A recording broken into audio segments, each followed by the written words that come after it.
Living from our truth will begin to clear a lot of the old ideas out of us. When we start to trust ourselves more, then we start to live from a higher aspect. We call that a higher vibration. Everything in the universe, as Nikola Tesla used to say, is about frequency, vibration, and energy. If you want to know the universe, look at life through that way. You will also understand that frequency means how things are aligning. If you're not in alignment to something and if it doesn't feel right, that means the frequency for you is out of balance.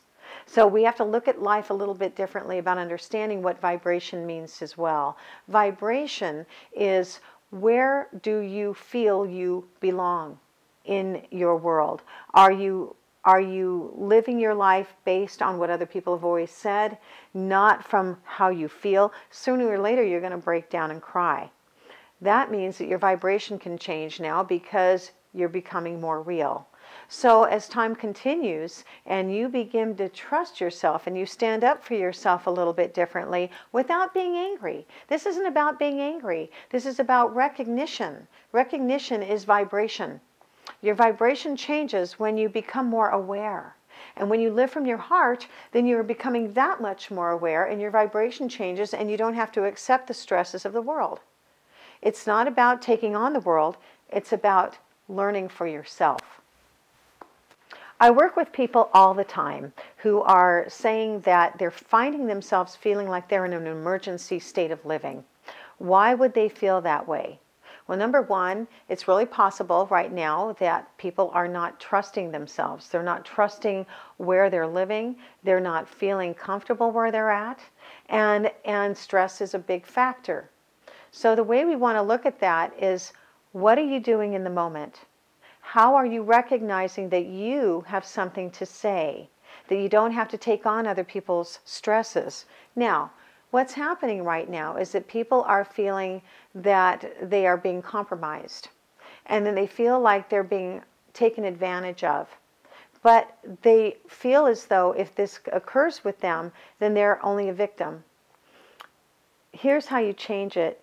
You recognize now that you're in the moment. You take a few deep breaths. You live from the moment.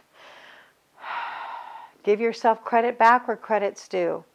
I had one person call me and tell me that she had had a son who was autistic, and for 35 years she took care of this boy. She changed his pants. She made sure he was taken care of at all costs, and he never spoke.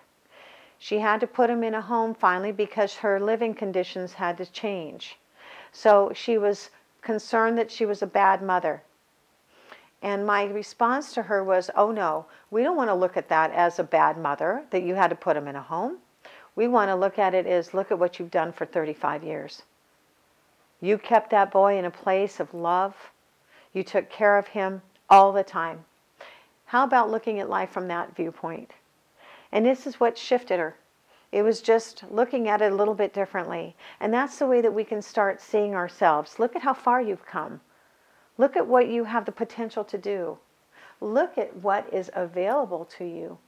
It's not about how bad the world is. It's about, incredibly important, about how good you feel about yourself that's going to contribute to the world. What the world needs is all from you.